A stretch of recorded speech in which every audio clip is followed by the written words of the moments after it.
د دې په هکله چې انسان باید د ځانه داسې څه جوړ کړي چې بل چاته نفع ورسېږي.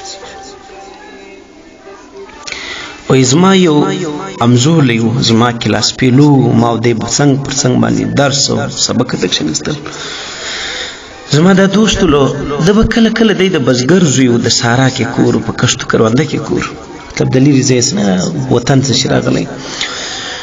نو ده به ما ته د کښتو کروندې کیسې کولې چې پیاز دا رقم کرل کېږي، پټاټې دا رقم کرل کېږي، مثال کې طور پر بانجڼ دا رقم کرل کېږي، رومیان بیا داسې یې.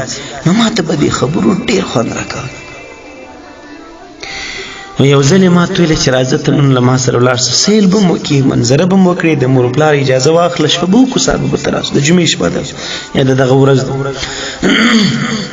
وایي زه ورسره ولاړم. چې ورسره ولاړلم د مور پلار چې مې اجازه واخیستله، شپه مو ورسره تېره کړه. وایي زه چې هلته کښتو کروندې ته ولاړلم، هلته د ده پلار انبار نه دی، ګوبر چې ورته وایي، ګوبر یې سره راټول کړی و. نه دغه د کښتو کروندې والا خلکو دا ډېر په کار یاري و، ګوبر و، دا د مځکې ته ورګډوي یا مځکه ښه حاصل کړي.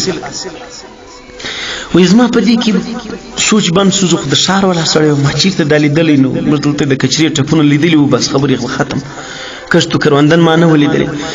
نو ما به د پلار چې ولیدی چې هغه به یې سره راټولول، هلته به یې یو ځای ایښي ول. نو ما پوښتنه ځینې وکړه چې مولاجي یا مطلب مشره یا کاکا دغه انبار تاسو څه به کوئ چې دلته مو ایښي دي؟ خو بد بوی هم ځي، پلانه د بستانه د بېکاره د مریضۍ ځینې اخیستل کېږي، یوه خبره ده، بله خبره تاسو څه به کوئ؟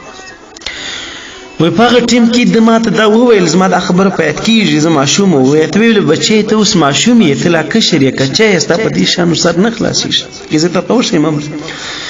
خو بیا هم د ډېر اصرار په خاطر یې ما ته راوښوي چې بچی دا موږ په دې مځکه ګډوو چې په مځکه یې ګډ کړو، نو د مځکې حاصلات بیا ډېر ښه وي، په حاصلاتو کې پیدا ورسي. مولانا فیروز الفقار نقشبندي لیکي، وایي ما څو ځله دې باره کې پوښتنه وکړه، زما زړه اطمینان نه کوي، زما دماغ او سوچ هغه ته نه رسېدی چې دا څنګه به ګډېږي، څنګه کیسه ده او پلانه ده. بس هغه یوه ورځ به تېره شوله. وایي ډېر عمر مې دې کې سوچ بند و چې یاره دا ګوبر یې ولې سره یو ځای کړي و، ګوبر دا نه بیا د بې دماغ پیچ تاسو خوشحایي ورته وایي چې شي. وایي بیا چې کله غټ شولم، اوس چې پر خپل ژوند او زندګۍ باندې نظر واکړم، هغه کیسه ما ته کله کله سترګو ته درېږي. وایي اوس د هغه واقعې او د هغه کیسې زما د هغه تګه څه ما دا سبق اخیستی دی چې سبحان الله استغفر الله.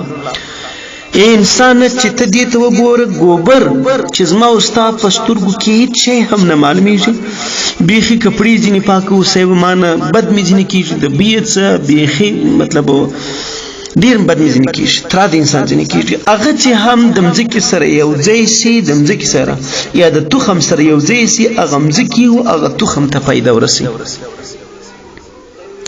نو انسان ته چې انسان الله پیدا کړی، انسان الله ته عزت درکړی دی، عقل یې درکړی دی، سوچ یې درکړی دی، فکر یې درکړی دی الله رب العزت. نو ته دونه مه کوه چې به نسبت در دغه ګوبر هم ته خوار سي، د دې قدر کې رتبت ته ونیسي. یعنې هغه څنګه چې ستا هېڅ یو خیر چاته نه رسېږي، او ګوبر چې لا د یو چا سره یو ځای سي، له یو څه خیر ورته رسي. ما تاسو ته وویل، لیکن ته چې د یو چا سره یو ځای سي، بجای د دې چې خیر ورته ورسوي خفه یې کوې، بجای د دې چې خیر ورته ورسوي وهلی دي، بجای د دې چې خیر ورته ورسوي هغه خوابه دي کوې، په هغه پسې خپل ژوند زندګي ورکړې. نو دونه کم ارزښت ته مه کېږه. د الله په نیز باندې هغه څوک ارزښتمند دی چې بل ته نفع رسېږي. خیر الناس من ينتفع الناس، من ينفع الناس، خیر د خلکو هغه څوک دی چې نه په خلکو ته رسي، نه په نور انسانو ته ورسي.